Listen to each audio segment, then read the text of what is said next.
Elisha's Riddle podcast. We are here to celebrate the victory of Jesus, give prophetic hope, and unveil the riddle of Christ hidden in all things.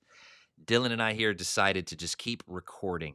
We just got done talking about the cross as the center of the universe. Today, we're going to talk about the cross as the song of the universe.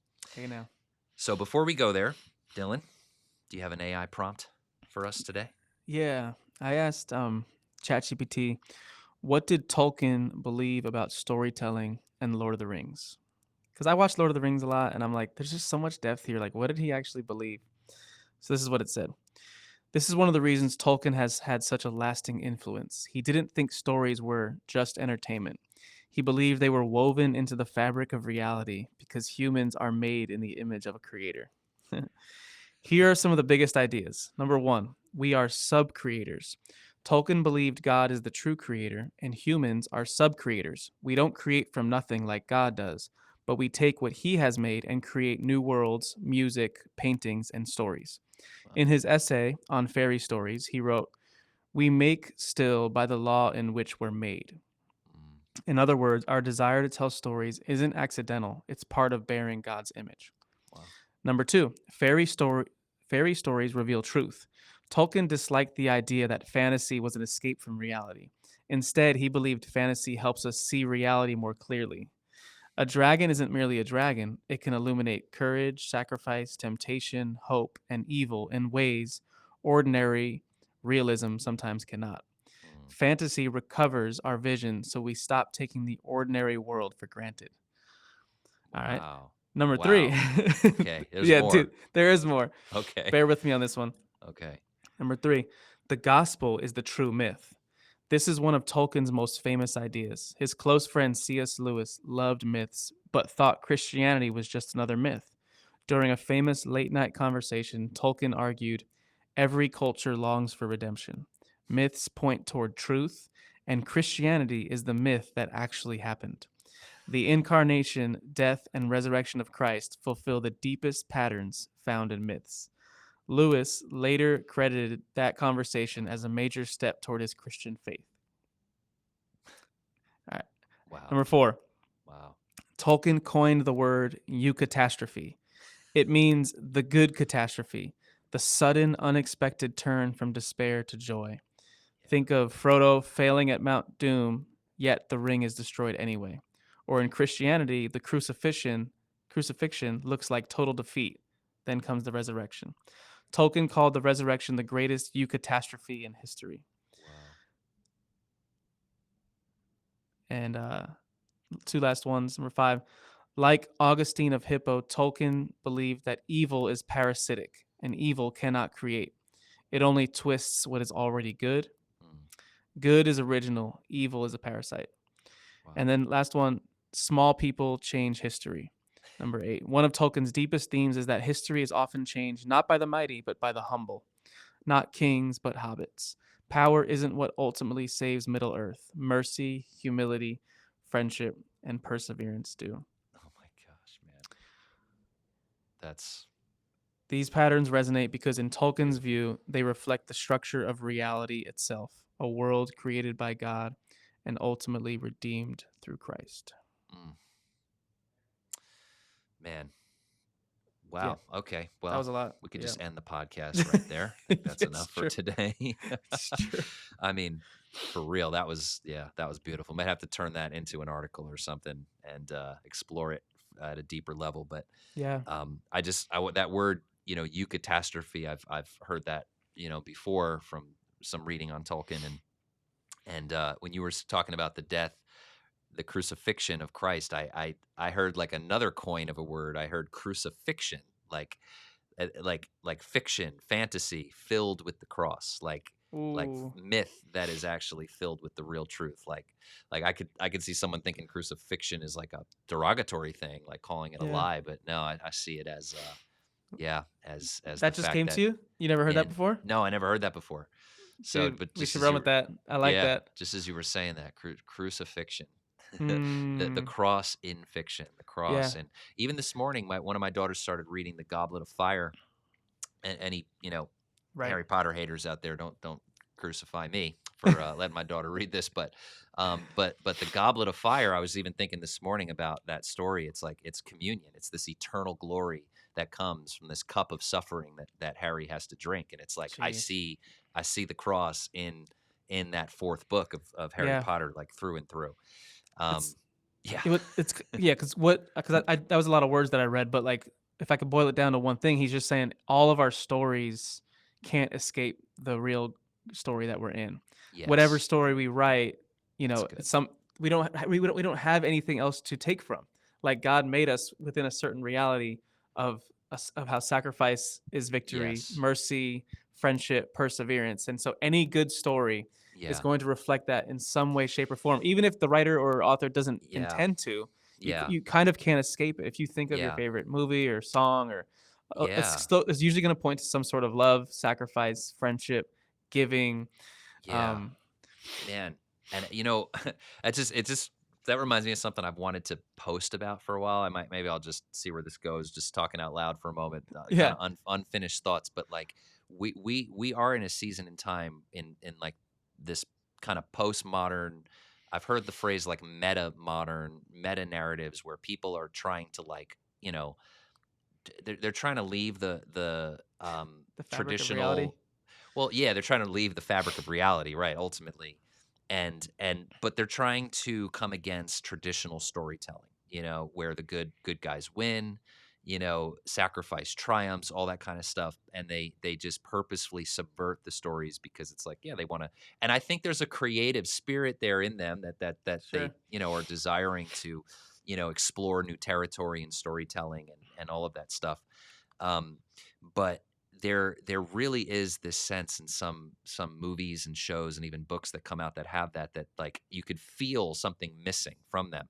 And I think of, like, for instance, this is a big example of this, like Game of Thrones, right? I haven't watched Game of Thrones, um, but I'm aware of enough of the plot and the situation, the books, to know what he does to subvert Tolkien, and he has spoken against Tolkien, Martin, whatever his, Really, yeah, George Martin. I didn't know and that. yeah, and I mean, not like he's anti Tolkien, but he criticizes Tolkien big time on some stuff, and basically he's like, come on, you got to let some of the hobbits die, you got to let you got to bring some realism here, like this is Mm. too it's too fairy tale-ish, right? But I just find it so interesting that the man cannot finish Game of Thrones, right? Like Is it still going? HBO, yeah, HBO had to come up with their own ending, right? That everybody hated. I mean, it was the one like big taint. Dude, Again, I'm speaking as I someone who hasn't watched it, but enough I I to know that. I know. I was pretty much connected to like what was going on with Game of Thrones, and I was very close to that, seeing the ending, and yeah, without People were getting disappointed, right? very People were like, disappointed, right, very disappointed. because the guy never finished the book. And there's a lot of reasons for that. Like, and some people say that he's working on it, but He can't like escape. he can't he can't finish it. There's no ending. Because he Like wants a different ending, but he wants a different ending that doesn't exist within, this reality. that And we live in. and this has happened with similar writers. So I would love to explore that more. But yeah, there is a story behind creation, and there's also a song behind creation. Can we pivot here a moment, Yeah, because it's let's all do that. connected. It's all It is. connected. Of course, it's all Um, connected. you said in our last conversation, and we're kind of recording this seamlessly, so this is kind of a whole longer convo with about the cross. We were talking about the center of the cosmos. You called it like the climax, like the cross was the climax, and you could also use the word crescendo. um, Yes. Dylan, you know I love the word crescendo. It's like I've been my hearing favorite Nick word. say the word crescendo for many years, many Long years. time, long Great time. word. Great word. Great word. Yeah, so same as a climax in some ways, but from a musical standpoint, it's the buildup of the whole song where it all leads to, right? A crescendo comes in music, and so the cross is also that. It is the fullness of the universe's. If the universe is a story, it's a ballad.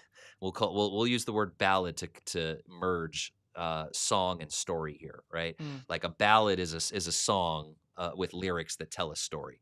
So the universe is telling a story, but it's also singing a song, mm. and the whole song is declaring praise to the Creator, who we just talked about in the last episode is a self-giving, loving father who pours out his life. He's a son who pours out his life for his creation. He's a bridegroom, and he's a king who's worthy because of this incredible selfless love, right? Yeah. So Jesus. all of the universe is pointing to this. And there's a term, and I've heard, again, to quote Brad Jersak, he's pulled from this a lot. John Crowder has as well. Others have talked about the word cruciform theology, where um, cruciform is basically just a term to describe like the shape of something looks like a cross, right? Something is cruciform, it's shaped like a cross. So they say that God is cross shaped. He's cruciform. He Mm. looks like the cross, like the Trinity is cruciform. So it's beautiful. But that word has been applied to the universe itself. That the universe is cruciform. That when seeds go into the ground, they start to break apart and crumble and they die. Paul the apostle says they die. But out of that death, life emerges. Right. So the universe, you have stars that are emitting energy and they explode sometimes. It's called a supernova, and they die. Stars die, but these little seeds of life scatter, or these seeds of starlight, scatter, and they become the building blocks for new stars, which can then host real life, like planets. So That's out of crazy. death comes life, like all over the place, right? And That's how stars form? yeah, out of death. That's cool. Resurrection. Stars are resurrected out of another star's death.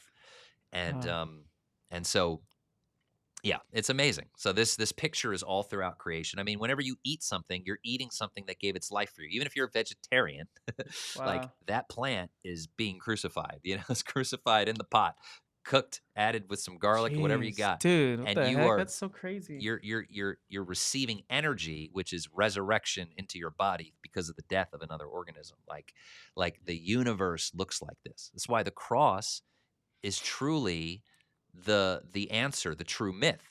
That's what Tolkien was trying to get at with C.S. Lewis, of like, look, like the whole not just myths. Like that's what got Lewis, because he was a professor of mythology, I believe, in Oxford or some Cambridge, maybe no, Oxford, wherever he was. He taught on C.S. Lewis, I myths. think, was Oxford. Yeah. Oxford, okay. Hmm. And yeah, he taught on myths, and Tolkien like really was a part of him seeing like, oh my gosh, all these stories are connected and find their fulfillment, their center, their crescendo with the story of the death and resurrection of Jesus. So the same thing can be applied to science and creation, all of the universe. Everything is telling a story about death Jesus. and resurrection, and Jesus is like the ultimate representation, revelation, I think is a better word, Yeah. of that Riddle. that that message. It's the riddle. It's the That's riddle. what we call Elisha's riddle. Like we say Christ and him crucified Yes. is the Right. riddle. Is the mystery. This is what everything's about in some way, some Everything. strange way. Can't escape it. Dude, Can't the escape it. food thing's tripping me out because I heard our, the one and only Rob Bell. I heard him say that years ago, like almost like you can't escape it. Like even when you're eating, something died. Oh, Like that's yeah. such a trip. We all eat every day, and it's Eat like every day. Yep. Yeah. Yeah. Every day. I'm gonna think Yeah. about that more Yeah. now for sure. Yeah. Yeah. You wake up every day and the sun comes out, right? Over there in California, even more Mm-hmm. than on us over here, right? Beautiful California sun. Mm-hmm. Like that is a parable, right? We've talked about this. I've shared this, like just got a new home, and enjoying this new I enjoyed it today, actually, for the first time since that last conversation, actually. 'Cause it's been so busy in our house, but I had time to wake up and spend early morning time with the Lord, got to see a sunrise again.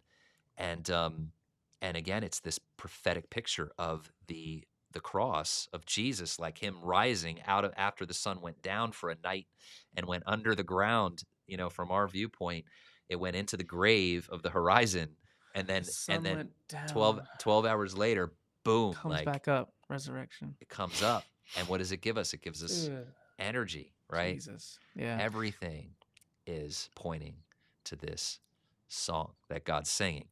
So, yeah, Jesus is that song. He is the gospel is the message. It is the meaning. It's the Hmm. key that unlocks all of creation itself and all of literature and all of mythology. And this is why I can read Harry Potter and see it. I could, and I'm sure if I actually looked at Game of Thrones, I don't really want to, but I'm sure I could find that he couldn't escape it. I'm sure it's in there, and I'm sure there's a reason, why people gravitate towards the story. But if you try to write out the reason, if you try to escape it, you're going to fall into unreality, and it's just not going to work. It's going to backfire emotionally, financially, creatively. It's just, um, so yeah, man, this is I We think should the conversation. yeah. Dude, we should do an episode one day where we almost share like our top each of us share like our top 5 or top 10 favorite parables of the Hmm. cross, whether it's movies or books Wow. or even certain people Wow. or yeah. It would be it would be very subjective. Just but like People, yeah, people isn't testimonies, yeah. right? Like, right? Like, that's the ultimate. That's Yeah, probably, wow, that's a whole thing too. cuz Yeah. every person experiences a death and a resurrection like Yeah. and Wow. spiritually in their Yep. life. Yep. That's what it means to become a Christian. It's like, "Oh, I've died and I've risen Wow. again." I'm born That's why again. you get baptized, yeah. Yeah. Wow. Dude. Yeah. It's like a Christian like enters into the meaning of life itself So through through a sacrament called baptism. it's Like, so funny, like, we go from, like it seems so deep, but at the same time, it's, like, so simple. Like, we're, like, wavering between this place of, like, people get baptized and they're saying they died and rose again. Like, every church, like, is like, "Yeah, of course, we do baptisms, like, 3 times a year." Like, "Yeah, yeah. yes, of course, that's what we're doing." And we're just like, "Whoa." But, like, do you know what Wow. J.R. Tolkien said, Yeah. about that? Like I think we're a certain type of people, man. We're teachers. We like getting Yeah. into the depths of Yeah. things. Yeah. Exploring the Talk wonder of it, right? exploring, Is talking about yeah. it endlessly. We have all Yeah. eternity to like just be in Yeah. wonder and amazement. So, Wow. where Wow. where else do you want to go with this Well, song thing? just this. So I'm writing a series on our Elisha's Riddle magazine called "The Song of the Universe," and it's all about this. It's obviously you just said it, the riddle. The reason we called it this is because of the riddle of Christ crucified that's everywhere. We want to open eyes right to it. Um, so yeah, I was just going to share a little bit about that, like the Song of the Universe. I'm on the I'm currently, as of the recording of this, I'm writing the fourth part of it, which is called the music of the spheres, Mm, and just has to do with like our whole universe is alive with vibration and literal sound jeez. and literal notes that harmonies that coordinate. And Yeah. it's just so I'm just starting that. But um, but yeah, this is kind of the thing that's fresh on my mind right now that I thought it would be good just to put out there and just to share a little bit too about what we're doing as writers, and in connecting with other writers, Yeah. because man, God is raising up messengers of the cross, messengers of the good news, Yep. and we really want to be a support system, a platform, an encouragement Hmm. for people to Yep. release these your Yeah. own parables. Yep. Yeah, Not just for ourselves, but we want to give other people an opportunity to use their gifts to write, to yeah, teach. To yeah, absolutely. So yeah, all right. So yeah. Yeah. For the some of but for those who don't, we have a monthly magazine yeah, on Substack. That comes out with articles and yeah, so you're on part 4.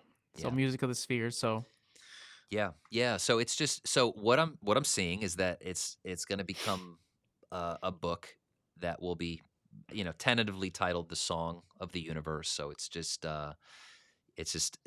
celebrating this song that plays itself out in all these different ways. And I'm focusing, me, I love space and all that stuff. So I'm yep. focusing on the parables above the clouds, you know, and Yep. we've talked about parables under the clouds, like, Yeah. even There's on parables. basketball courts, right? Yeah. There's Like parables above the clouds too.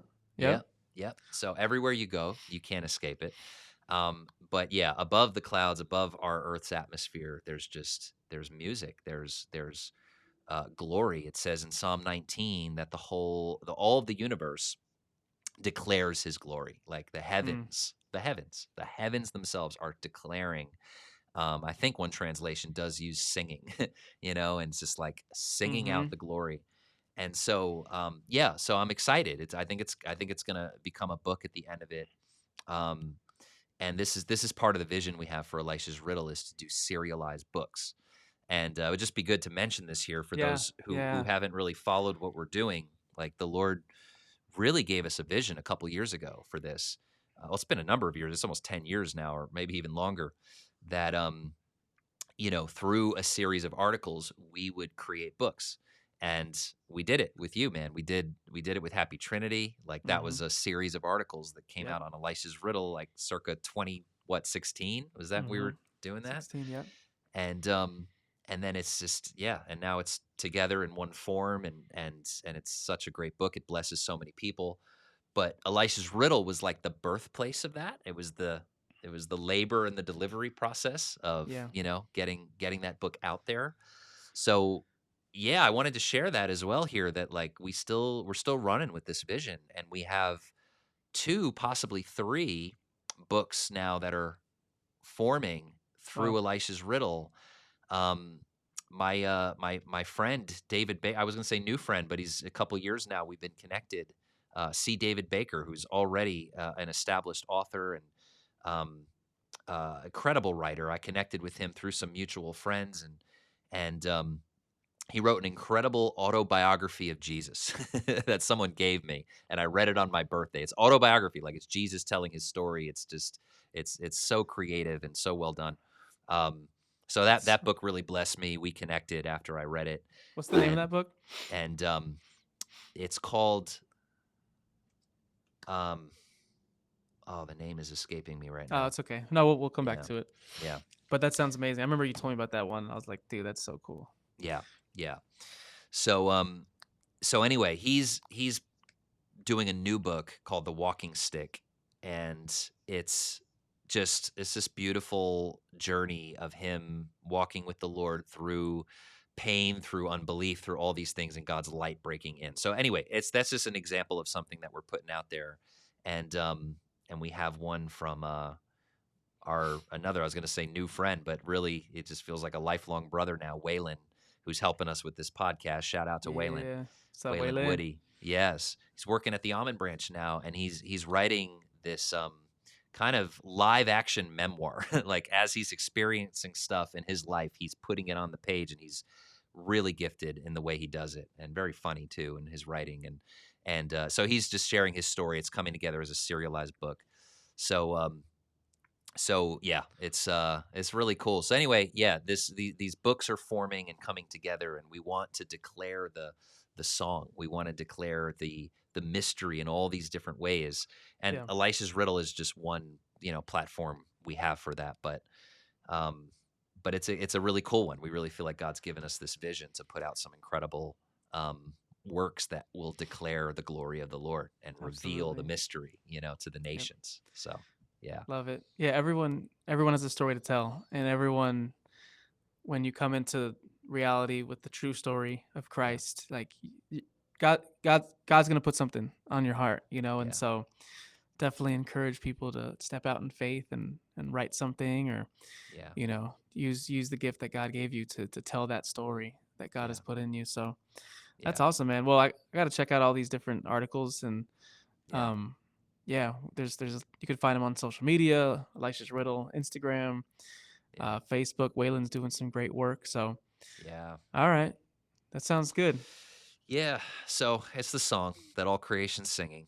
And yeah, we just pray that God opens up people's eyes more and more to the beauty of it. Cause it so okay, say this to wrap it up here. Like when you get the key, right? You have to like when you're learning to sing, you learn to play music, like you want to be in key. You want to get the right key, you Right. know, right? To it's like there's a key to life. There's this key, and some people are out of tune Yeah. from the key, and they're still living, unaware and unawakened Yep. to his grace and to who they are and who he is. So when you get the key of the cross, everything changes. Like all of a sudden your life begins to align. You become a testimony of death and resurrection. Your whole life becomes a song of death and of resurrection, overcoming death, of victory, right? It's like Yep. even as Christians, you continue to go through deaths. Like we experience difficulties and loss, but we always come out triumphant. Like it's like the Yes. testimony of Jesus is always shining through our life. Wow. So it's when you open up to him, you see him, you get that truth into your heart of him crucified, his victory, that becomes yours, and you just become his song sheet. You just become his earthen vessel filled Yeah. with glory. So that's why Wow. we write about this and share other writings and post and put stuff out there. Like we want to see the song awakened in every single heart. So Amen. amen. Makes me, yeah. Paul said, right, we're his workmanship, Yeah. created in Christ Jesus to do good works. And Yeah. people have said before the word workmanship, poema, right? Poema. Isn't that where it is? Yeah. Yeah. Yeah. We're Poema or something we're like his that. poem. Yeah. We are Yeah. his poetry. Yeah. Yeah. So Wow. that's what we want to see. Come on. Let it be, Lord. Thank you, Yep. Jesus. Yep. Well, dude, awesome. This has been really fun. This has been a good one. So we'll connect next week, and we'll see where the Lord takes us. All right. Love you guys. Love you, man. We'll see you next week.